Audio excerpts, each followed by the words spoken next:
Ủa bay làm gì vậy ba? Hả? Xin chào quý vị và các bạn nha. Hôm nay trời cũng mát mát, bắt đầu mình dọn nguyên cái kệ để mình chuẩn bị cho mấy cái loại phân của mình, tiện thể chia sẻ cho tất cả mọi người theo trình tự luôn. Năm nay mình sắp xếp lại cho nó đúng, tại mình đã sử dụng nhiều năm rồi, vì đó mình biết cái loại nào tốt rồi, vì đó mình sắp xếp lại từng thứ. Cho mọi người thấy nè. Bây giờ vậy các bạn đi từ trái qua bên phải nha. Đây là những cái thuốc mà mình dùng để cho rau củ quả của mình, cho cái khu vườn của mình. Đầu tiên nhất là cái loại này nè các bạn, đó, bone meal, là mình dùng theo cái cách là sao, mình đi từ đất xong rồi lên thân xong là lá xong mới tới ra củ hoặc là ra rau quả. Thì đầu tiên nhất là trong thành phần mà để mình làm đất á, đầu tiên nhất là mình phải bỏ cái bone meal này xuống từng lớp đầu tiên nè. Có hai loại ha, mình mua những cái loại như vậy 3,5 kg hoặc là những cái bịch 1,2 kg này. Đấy, để mình rải đều ra rồi mình bỏ cây lên, được không các bạn? Và sau khi mà khoảng chừng 1 tuần xong rồi đó thì bắt đầu mình mới cho cái thành phần thứ hai nữa là chữ B nè. Cái thành phần phosphor nè, nó rất là giàu dinh dưỡng tới số 52 lần các bạn. Cái NPK mình đi theo trình tự như vậy ha. Thì với cái phosphor này nó giúp cho rễ nó phát triển nè. Và đây là cái loại này chúng ta phải dùng nước nha các bạn. Đó, dùng nước. Đây, chúng ta bỏ 1 muỗng, 2 muỗng nước vô và chúng ta xịt. Đấy thì ở đây thì mình thường là mình có cái bình này các bạn. Ai chưa có bình này chắc phải có cái bình này. Đây, cái bình xịt này nó rất là tiện lợi. Đó, chúng ta có cái vòi. Mỗi lần chúng ta xịt xong rồi chúng ta rửa để cho nó không ảnh hưởng đến những cái loại hóa chất với nhau, những cái loại mà thuốc với nhau nha các bạn. Đó, cái bình này cũng rất là tiện ha. Bình này cũng rất là tiện các bạn. Mua loại bình bự này nó dễ hơn các bạn. Và cứ khoảng 2 tuần là mình bổ sung cái này cho cái cây nó phát triển rễ cho nó tốt các bạn. Rồi bây giờ tới cái phân kế tiếp nữa là cái phân cá các bạn. Phân cá thì chúng ta có thể mua những cái ga lông lớn hoặc là những cái ga lông nhỏ, nhưng mà cái bình này thì mình thấy rất là thích các bạn. Mình pha vô và mình tưới những cái loại nào mà ăn lá đó, xà lách hay là rau rồi đó, rất là tốt các bạn. Định kỳ như vậy là mình tưới, sau khi mình cắt xong thu hoạch xong thì mình tưới cái phân cá này rất là tốt ha các bạn ha, organic ha. Cái mùi nó giống như mùi mắm ruốc vậy ha. Và nhớ là nhớ là khi có khách đồ mình không nên làm, tại vì nó cũng hôi hôi tí xíu. Những cái bữa nào mà không có khách khứa rồi đó thì buổi chiều mát đây nè, mình tưới cho rau. Rồi ở khu chính giữa này là cái khu 50-50 đó, 20-20. Cái này là mình dùng cho tất cả các loại ngoa và nó cân bằng cái chỉ số NPK nè các bạn, 20-20. Năm nay mình có thể dùng thêm những cái loại này nữa, 20-20, rất là đều. Đây là những cái loại này là những cái loại phân tan nhanh. Còn những cái loại này á cũng là 20-20 nhưng mà là gọi là phân tan chậm các bạn. Nó có viên như vậy các bạn. Đó, nó có viên. Từng viên nè. Đó, từng viên. Mình rải xa gốc qua luôn nha. Cái này là loại phân tan chậm. Nó tan từ từ trong đất á, thì mình dùng cái loại này. Đó. Còn cái phân mà tan nhanh á thì là mình phải pha nước ha các bạn ha, pha nước. Rồi bên đây xong rồi tới cái đoạn 50-50 là chính giữa này, nó là mình sử dụng cho tất cả các mục đích khác nhau. Và ở đây mình có cái thành phần muối Epsom nữa các bạn, sand Epsom hoặc là Epsom sand đó các bạn, nó rất là tốt các bạn. Đây, ở trong đây nó có thành phần magie và sulfat nữa ha, giúp cho hấp thụ dinh dưỡng và cây nó tăng cường các cái khoáng chất. Giống như cơ thể mình lâu lâu mình cũng đi spa, mình tắm muối đó cho cái da mình nó tẩy những tế bào chết và cơ thể mình nó hấp thụ dinh dưỡng tốt hơn. Thì cây nó cũng cần cái muối mà, và cái muối này rất là trắng các bạn. Thì đây lấy lên các bạn coi ha. Bên đây nè, bên đây cũng được, bên đây mình có thể lấy cái bình này cũng được nè các bạn. Bình này cũng là một cái loại muối ha. Đây, mà cái này mình có thể mua trong Costco, nó cũng rẻ hơn. Đấy, nó không có chết cây đâu nha. Và mình dùng cái này để mình chữa được những cái sâu ha, những cái con côn trùng có hại trong sân vườn của mình. Đó, cái này là giai đoạn thứ 3 nha. Đó, giai đoạn thứ 3. Đây là 1 nè, giai đoạn thứ 2, giai đoạn thứ 3.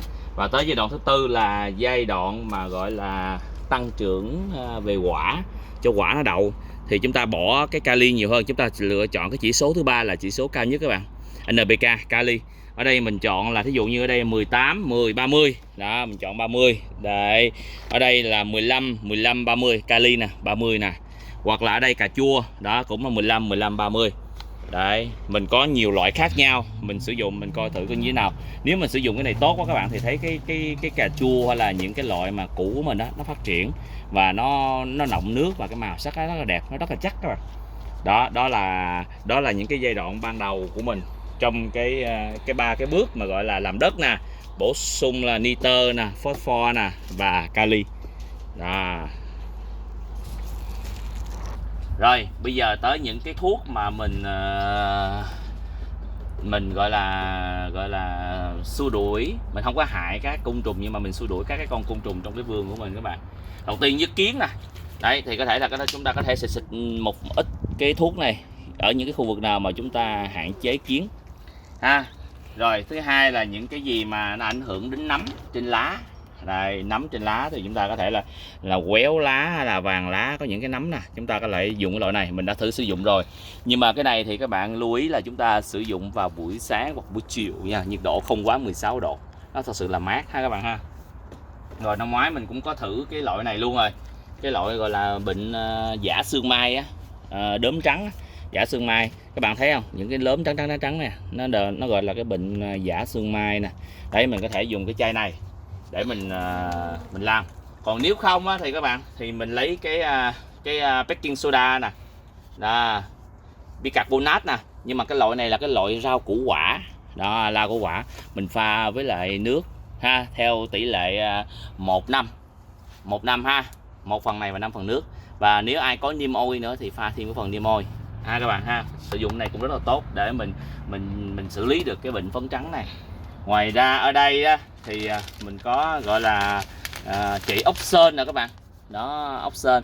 Có một số người hướng dẫn là lấy cái nước bia đó bỏ vô đó, rồi con sên nó vô nó ăn rồi nó xỉn, sáng mai mình bắt nó. Và có những người thì mình có sẵn một cái rổ gọi là vỏ trứng gà mình bóp sẵn rồi. Mình có thể là mình rải xung quanh đó ha. Nhưng mà năm nay nếu mà ai trị sên hay là trị con bà chằn này ra thì có thể có vôi. Đây năm nay mình có vôi nè các bạn. Đây, vôi nè ha. Liêm nè, đây bịch vôi này cũng rất là hay nha. Các bạn cứ mua vôi này là vôi này nó trắng như vậy các bạn. Đây. Đó. Vôi ha, mình rải xung quanh. Mỗi lần mình thu hoạch xong thì mình rải ít vôi cái mình trộn lại, mình làm đất mới cho nó nghỉ khoảng 2 ngày xong mình trồng cái mới các bạn. Đây là vôi cũng rất là hay ha. Rồi ở đây thì có ớt bột luôn nữa nè. Đó. Ớt bột, ớt này thấy cũng cay nè các bạn. Chúng ta pha với lại gừng và tỏi. Hoặc là chúng ta có thể lấy cái ớt này chúng ta rải những cái nơi nào mà có những cái con côn trùng động vật nó tới. Ớt này để trị những con đó nha. Ớt để trị. Rồi ở đây thì năm nay ở đây có những cái thuốc mà mình trị những con sâu. Ok, thuốc cũ của mình. Ở đây thì năm nay mình có mua thêm những cái trap để nó bắt những cái con Japanese beetle nè các bạn. Cái con này là tới cái mùa nó là từ những con worm dưới đất á, nó lên nó thành những cái con Japanese beetle này, nó ăn nhụy hoa rồi nó bám vô trong cái nhụy hoa rồi đó, hư cây hết. Đấy thì chúng ta có những cái bẫy này chúng ta để xa khoảng chừng 5 mét, chúng ta treo trong khu vườn của mình á. Đây, nó có 2 loại, tùy các bạn thử loại nào mà thấy hiệu quả thì chúng ta dùng nha. Đây là những cái để chúng ta bắt cái con Japanese beetle ở đây. Ok. Về bên đây thì có chất tạo xốp. Thì thôi, chất tạo xốp thì các bạn cũng biết rồi đúng không? Đôi khi cái đất mình nó bị cứng quá đó thì chúng ta có cái chất tạo xốp này để chúng ta làm cho đất nó xốp hơn. Nó xốp hơn. Rồi ở dưới đây các bạn, ở dưới đây là bộ công cụ của mình làm việc. Ở đây mình có những cái bình nè các bạn. Ở đây mình có những cái bình, mình phân biệt thành màu đỏ, xanh, vàng luôn. Ở đây mình có những cái bình để mình xịt, mình phân loại các bạn, đỏ, xanh, vàng tùy vào những mục đích khác nhau.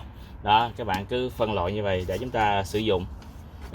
Ở đây những cái thai này thì rất là thuận lợi cho mình để mình dùng các bạn, những cái thai nè. Đó, thai. Ngoài ra thì mình có băng keo giấy. Đó, ai làm vườn thì băng keo giấy này để mình dán những cái cây hoặc là những cái cây nào mà nó cần cái độ mềm mại đó thì có cái loại nhựa như vậy nè các bạn. Đó, mình mua những cuộn như vậy nè. Đó, mình cột cây, nó không có hại cây. Nó không có hại cây. Đây. Làm vườn này cũng nhiều khê lắm nhưng mà được cái đó là thú vui của mọi người các bạn. Đấy rồi ngoài ra ở đây thì phải có thêm cái đồng hồ để mình nhà kính mình để mình đo độ ẩm, cái moisture để mình đo cái độ ẩm trong nhà kính của mình, khô quá hay là ẩm quá hay là như thế nào thì mình đo. Độ chính giữa nó rất là ok ha, màu xanh lá này ha các bạn ha. Mình đo độ ẩm để mình mở nhà kính và đóng nhà kính. Bên cạnh đó thì mình có sử dụng cái nước xà bông rửa chén mà hiệu con vịt nè, nó rất là thân thiện với môi trường, để mình pha, mình làm những cái thuốc mình xịt những con côn trùng nha các bạn ha. Những cái loại này thì nó không ảnh hưởng đến môi trường bên ngoài của mình. Thì ngoài đây là cái gì vậy bà? Bông tắm. Các bạn biết bông tắm nó làm gì không? Tina biết bông tắm làm gì không? Mình chà lá hả? Chà lá hả? Cái này mình xé ra các bạn, rồi mình để mình cột những cái cây, những cái trái mà nó dài làm thòng xuống đó, cái mình cột lên lại. Thì mình sử dụng cái bông tắm này rất hiệu quả các bạn, bởi vì các bạn dùng những cái loại khác cứng á, thì nó sẽ làm cho cái trái bầu trái bí mình nó sẽ bị cong. Còn dùng cái bông tắm này thì các bạn thấy là vừa rẻ tiền, và thứ hai nữa là nó bọc lại nguyên trái bầu trái bí luôn. Ở đây ba có thêm những cái lột này, không phải đi bắt bơm bướm đâu nha. Cái này để dành đó, bỏ những trái bầu trái bí nào mà nó cần cái độ mà nó nặng quá đó, trái bí giống rồi đó, đó mình treo cái này lên vàng cũng được. Đấy thì mình giữ nó lại cho nó đừng cái. Nhưng mà các bạn biết là nếu mà trái nào dài quá mình bỏ vô đây là trái đó là nó cong luôn đó nha các bạn, nó cong luôn á nha. Đó là cái phần về dụng cụ làm vườn của mình. Ở bên đây thì có những thứ mà liên quan đến hoa hồng nữa.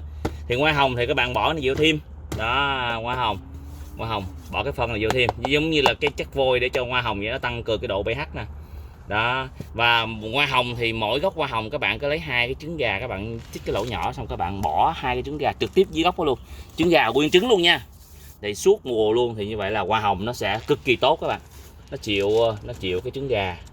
Mà đừng lấy vỏ, lấy cả nguyên trứng luôn, có nước luôn. Rồi cái này phân thì mình bổ sung thôi. Đây các bạn, tổng quan nguyên cái quầy kệ này của mình á. Quầy kệ này giống như là nhân viên bán hàng vậy á Tiên hả? Và này giống như là nhân viên bán hàng cho mấy công ty này á. Nhưng mà mình làm như vậy á, để khi mình sử dụng nó rất là dễ các bạn. Đó. Nó có từng loại hết trơn rồi. Mình đã dùng qua rồi, mình thấy rất là hiệu quả. Đây, cái này là phân gà nữa nè, phân gà nữa nè. Đây. Đấy, đã dùng qua thì thấy rất là hiệu quả các bạn. Ok các bạn, chủ yếu là hôm nay là làm cái video này để chia sẻ, và mong rằng có những cái comment hay là các bạn nào có biết thêm những cái loại nào hay thì mình cùng chia sẻ. Làm vườn nó cũng vui, cũng tốn kém nhưng mà nhiều khi đó cũng là một cái việc để mình có thêm những kiến thức trong cuộc sống của mình các bạn. Bye bye các bạn nha. Chúc cho mọi người sẽ có được cái miếng vườn thành công, có đầy đủ rau củ quả hết. Tina lấy xa hết, lấy nguyên cái này cho ba đi. Đó. Ok, nguyên cái kệ luôn, nguyên kệ làm vườn đây mày mai luôn.